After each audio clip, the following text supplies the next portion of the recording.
प्यारे बच्चों, सुप्रभात। आज हम 9th क्लास में गद्यखंड में हमारा जो फर्स्ट चैप्टर है दो बैलों की कथा वह कंप्लीट करेंगे। ज़्यादातर चैप्टर कंप्लीट हो चुका है। हम इस चैप्टर में पढ़ रहे थे कि जो हीरा है वह उस बाड़े की दीवार को तोड़ने की कोशिश करता है, लेकिन चौकीदार जब देख लेते हैं तो वे हीरा को बांध देते हैं। इसके बाद मोती कोशिश करता है दीवार को तोड़ने की और वह सफल हो जाता है और उस बाड़े की दीवार को वह तोड़ लेता है। ज़्यादातर जो पशु उसमें बंधे हुए थे, जो पड़े हुए थे, जैसे कि बैल, भैंस, बकरियां, भेड़, गधे, वो सब चले जाते, लेकिन गधे वहाँ खड़े रहते हैं और मोती और हीरा उनको कहते जाने के लिए, लेकिन वो फिर भी यही कहते कि हमें तो डर लगता है, कहीं हमें दोबारा पकड़ लिया जाए तो क्या होगा। लेकिन वो दोनों बैल उनको सींग मारकर वहाँ से भगा देते हैं। आज हम इसके आगे पढ़ेंगे कि इसके आगे क्या वो दोनों बैल उस बाड़े की दीवार को तोड़ने में सफल हो जाते हैं, वहां से निकल भागते हैं और या फिर पकड़ लिए जाते हैं। आगे देखते हैं क्या होता है कि आधी रात से ऊपर जा चुकी थी और दोनों गधे अभी तक यही सोच रहे थे कि भागे या ना भागे। यानी जब मोती दीवार तोड़ देता है और सारे पशु वहां से भाग जाते हैं, लेकिन जो गधे थे वो अभी यही सोच रहे थे कि भागे या ना भागे और मोती अपने मित्र की रस्सी तोड़ने में लगा हुआ था। जब वह हार गया तो हीरा ने कहा, तुम जाओ, मुझे यहीं पड़े रहने दो।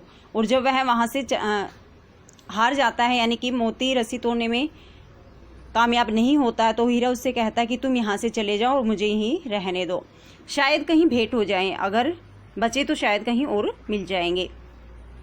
मोती ने आंखों में आंसू लाकर कहा, तुम मुझे इतना स्वार्थी समझते हो हीरा?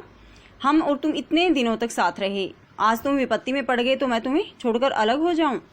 हीरा ने कहा, बहुत मार पड़ेगी, लोग समझ जाएंगे कि यह तुम्हारी शरारत है। तो हीरा बता देता है कि लोग तुम्हें बहुत मारेंगे क्योंकि सब जान जाएंगे कि तुमने ही किया होगा। मोती गर्व से बोला, जिस अपराध के लिए तुम्हारे गले में बंधन पड़ा उसके लिए अगर मुझ पर मार पड़े तो मुझे इसकी कोई चिंता नहीं। इतना तो हो ही गया कि 9-10 प्राणियों की जान बच गई। इतना तो हो ही गया कि मेरे इस काम से 9-10 जो पशु थे वो आजाद हो गए। वे सब हमें आशीर्वाद अवश्य देंगे।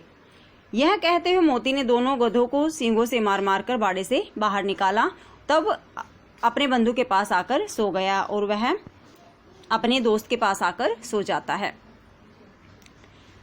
भोर होते ही मुंशी और चौकीदारों और अन्य कर्मचारियों में कैसी खलबली मची, इसके लिखने की जरूरत नहीं है। यानी हर एक जगह खलबली मच जाती है कि सारे पशु कांजी होश से भाग गए। बस इतना ही काफी है कि मोती की खूब मरम्मत हुई, मोती की बहुत पिटाई हुई और उसे भी मोटी रस्सी से बांध दिया गया। 1 सप्ताह तक दोनों मित्र वहां बंधे पड़े रहे। 1 सप्ताह का समय बीत गया और दोनों मित्र उसी जगह बंधे रहे। किसी ने चारे का एक तिन भी उनके सामने नहीं डाला, यानी एक तिनका भी उनको खाने को नहीं मिला। हाँ, एक बार पानी दिखा दिया जाता था, यानी पूरे दिन में एक समय पानी उनको दिया जाता था, पिलाया जाता था। यही उनका आधार था। आधार मतलब जीने का आधार था। उस पानी के बलबूते पर ही वो जी रहे थे। दोनों इतने दुर्बल हो गए थे, उठा तक नहीं जाता था। ठठरियां निकल आई थी। ठठरियां मतलब कि हड्डियां निकल आई थी। एक दिन बाड़े के सामने डुग्गी बजने लगी। डुग्गी यानी कि डुगडुगी बोलते हैं जिसको, डमरू होता है जो, वह बजने लगा और दोपहर होते होते वहां 50-60 आदमी आकर जमा हो गए। तब दोनों मित्र निकाले गए और उनकी देखभाल होने लगी। लोग आकर उनकी सूरत देखते और मन फीका करके चले जाते। यानी कि वो सारे आदमी वहाँ जो पशु होते थे उनकी नीलामी के लिए आए थे, उनको खरीदने के लिए आए थे। तो जो कोई भी उन दोनों बैलों को देखता तो सब मन फीका करके चले जाते। यानी कि सब निराश हो रहे थे कि हमें इनको नहीं खरीदना, क्योंकि उनकी हड्डियां निकल आई थी।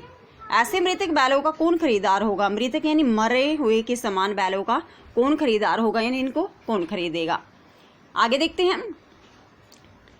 सहसा एक दड़ियल आदमी जिसकी आंखें लाल थी और मुद्रा अत्यंत कठोर, मुद्रा यानी कि उसकी आंखें भी लाल थी और चेहरा बहुत कठोर दिखाई दे रहा था, दोनों मित्रों के कुल्लों में उंगली गोदकर मुंशी जी से बातें करने लगा। उसका चेहरा देखकर अंतर्ज्ञान से दोनों मित्रों के दिल कांप उठे। वह कौन है और उन्हें क्यों टटोल रहा है? मतलब वह जो दड़ियल आदमी था, जो दिखने में काफी भयंकर लग रहा था, उसने दोनों बैलों के शरीर पर हाथ फेरा और वे दोनों बैल समझ गए कि कुछ ये हमें पता नहीं क्यों टटोल रहा है। उनके दिल कांप उठे थे। इस विषय में उन्हें कोई संदेह नहीं हुआ। दोनों ने एक दूसरे को भीत नजरों से देखा, भीत नजरों से यानी डरी हुई नजरों से देखा और सिर झुका लिया। हीरा ने कहा, गया के घर से नाहक भागे, अब जान नहीं बचेगी। तो हीरा कहता कि शायद हम गया के घर से ना भागते तो आज ठीक रहते, लेकिन आज लगता जान हमारी नहीं बचेगी। मोती ने अश्रद्धा के भाव से उत्तर दिया, कहते हैं भगवान सबके ऊपर दया करते हैं, उन्हें हमारे ऊपर क्यों दया नहीं आती। तो मोती कहता है कि आज भगवान को भी हमारे ऊपर दया नहीं आ रही है। भगवान के लिए हमारा मरना जीना दोनों बराबर है। चलो अच्छा ही है, कुछ दिन उसके पास तो रहेंगे। एक बार भगवान ने उस लड़की के रूप में हमें बचाया था, और क्या अब वे नहीं बचाएंगे हमें।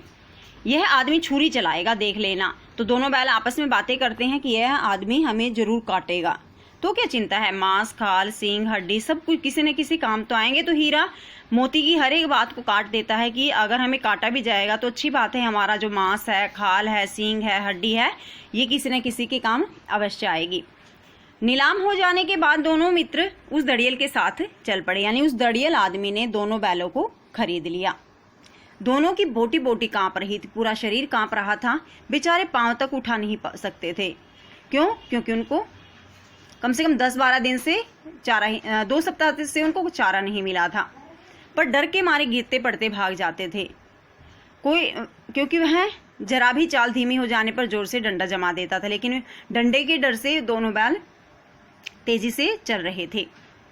राह में गाय बैलों का एक रेवड़ हरे हरे हार है, यहाँ हार नहीं आएगा, घास में चरता नजर आया। रास्ते में उनको एक झुंड दिखाई दिया जिसमें काफी सारी गायें थी और बैल थे।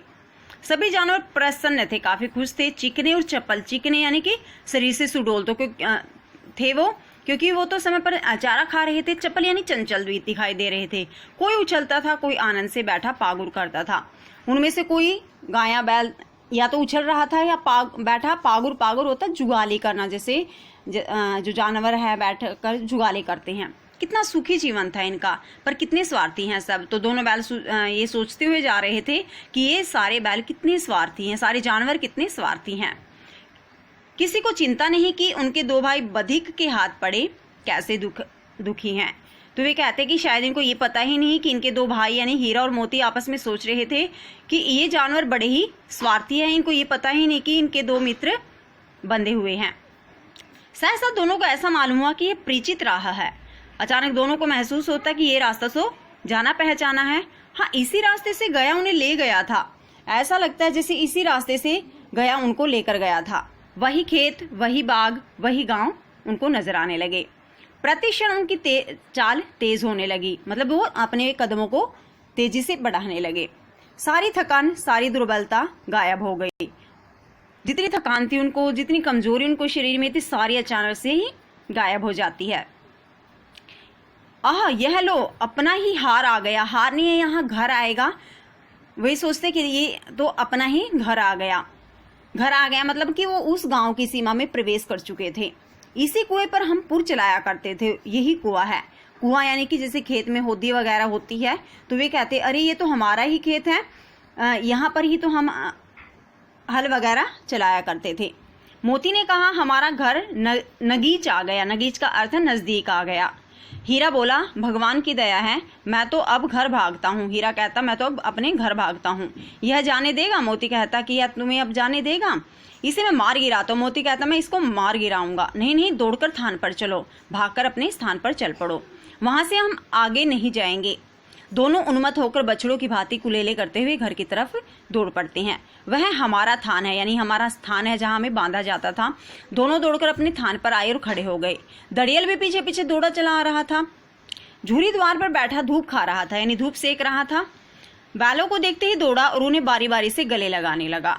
मित्रों की आंखों में आंसू बहने लगे। दोनों जो बैल थे खुशी से रोने लगे। एक झूरी का हाथ चाट रहा था। दड़ियल ने जाकर बैलों की रस्सियां पकड़ ली। झूरी ने कहा मेरे बैल हैं। तुम्हारे बैल कैसे? मैं मवेशी खाने से नीलाम लिए आता हूँ। तो दड़ियल आदमी कहते तुम्हारे बैल ये कैसे हैं? मैंने इनको मवेशी खाने से खरीदा है। मैं तो समझा हूँ चुराए लिए आते हो, चुपके से चले जाओ। मेरे बैल हैं, मैं बेचूंगा तो बिकेंगे। किसी को मेरे बैल नीलाम करने का क्या अख्तियार? अख्तियार यानी कि अधिकार है। जाकर थाने में रपट कर दूंगा। वह दड़ियल आदमी झूरी के साथ मतलब बातें कर रहा है गुस्से के साथ। मेरे बैल है, इसका सबूत यह है कि ये मेरे द्वार पर खड़े हैं। दड़ियल झल्लाकर बैलों को जबरदस्ती पकड़ ले जाने के लिए आगे बढ़ता है। उसी समय मोती सींग चला देता है। दड़ियल पीछे हटा, मोती ने उसका पीछा किया। दड़ियल भागता है, मोती उसके पीछे दौड़ा। गांव के बाहर निकल जाने तक वह उसके पीछे ही भागता रहा, पर खड़ा दड़ियल का रास्ता देख रहा था। दड़ियल दूर खड़ा धमकियां दे रहा था, गालियां निकाल रहा था, पत्थर फेंक रहा था। और मोती विजय शूर यानी कोई योद्धा युद्ध में जीत जाता है तो उसकी तरह उसका रास्ता रोके खड़ा था। गांव के लोग यह तमाशा देखते थे और हंसते थे। गांव के आदमी यह देख रहे थे और हंस रहे थे। जब दड़ियल हार कर चला गया तो मोती अकड़ता हुआ वापस लौटा। हीरा ने कहा, मैं डर रहा था कि तुम गुस्से में आकर मार न बैठो। मैं तो ये डर रहा था कि तुम उसे कहीं मार न दो। वह मुझे पकड़ता तो मैं बेमारे न छोड़ता। तो मोती कहता, अगर वह मुझे पकड़ता तो मैं भी उसको बिना मारे नहीं छोड़ता। अब नहीं आएगा, आएगा तो दूर से ही खबर लूंगा, देखूं कैसे आता है। तो मोती कहता है, अब आया तो देख, मैं उसकी अच्छे से खबर लूंगा। जो गोली मरवा दे, हीरा कहता है, अगर उसने हमें गोली मरवा दी तो मर जाऊंगा, पर उसके काम तो नहीं आऊंगा। हमारी जान को तो कोई जान ही नहीं समझता, मोती कहता है। हीरा कहता है, इसलिए कि हम इतने सीधे हैं। जरा देर से नानों में खली, भूसा, चोकर और दाना भर दिया गया और दोनों मित्र खाने लग जाते हैं। झूरी खड़ा दोनों को सहला रहा था, प्रेम कर रहा था उनके साथ, और 20 लड़के तमाशा देख रहे थे। काफी सारे लड़के इकट्ठा हो जाते उनके घर पे और तमाशा देख रहे थे, यानी उन बैलों को देख रहे थे। सारे गांव में उत्साह सा मालूम होता था। उत्साह का अर्थ है उत्साह, यानी कि खुशी। उसी समय मालकिन ने आकर दोनों के माथे चूम रही है। मालकिन भी आती है, उनके माथे चूम लेती है। प्यारे बच्चों, हमने देखा कि किस तरह से दोनों बैल एक दड़ियल आदमी के द्वारा खरीदे जाते हैं, और लेकिन जब वह दड़ियल आदमी उनको लेकर जा रहा था तो वे दोनों उस रास्ते को पहचान जाते हैं जिस रास्ते से उनको ले जाया जा रहा था। वे जान जाते हैं कि इस रास्ते से तो हमें गया भी लेकर गया था। तो उनके कदम और ज्यादा तेजी से चलने लगते, क्योंकि उनको खुशी हो रही थी कि आज हम अपने मालिक के पास चले जाएंगे। और वे उस दड़ियल आदमी से अपनी रस्सियां तुड़वाकर भाग जाते हैं और झूरी के पास पहुंच जाते हैं। दोनों में काफी कहासुनी होती है, लेकिन मोती उसको अपने सींगों के बल से और डराकर उसको वहां से भगा देता है। वह गालियां भी देता है, पत्थर मारने की कोशिश करता है, लेकिन मोती उसको गांव से बाहर निकाल देता है। झूरी अपने दोनों बैलों को देखकर काफी खुश होता है। उसकी पत्नी भी उनके माथे चूम लेती है, और जैसे वो काफी दिनों से भूखे थे, उनका शरीर ही बता रहा था कि ये तो काफी दिनों से भूखे हैं। तो झूरी उनके सामने चूरी, भूसा, चोकर, अच्छा चारा, चने वगैरह उनको खाने के लिए देता है। तो आज हमने गद्यखंड में फर्स्ट चैप्टर कंप्लीट किया। बहुत अच्छे से आपको यह स्टोरी समझनी है, और इसके बैक एक्सरसाइज के कंप्लीट क्वेश्चन आपको नोटबुक में राइट करने हैं। इससे अलग आपको परीक्षा उपयोगी क्वेश्चन भी दिए गए हैं। 11 क्वेश्चन जो हैं वो भी आपको नोटबुक में राइट करने हैं। धन्यवाद। आपका दिन शुभ हो।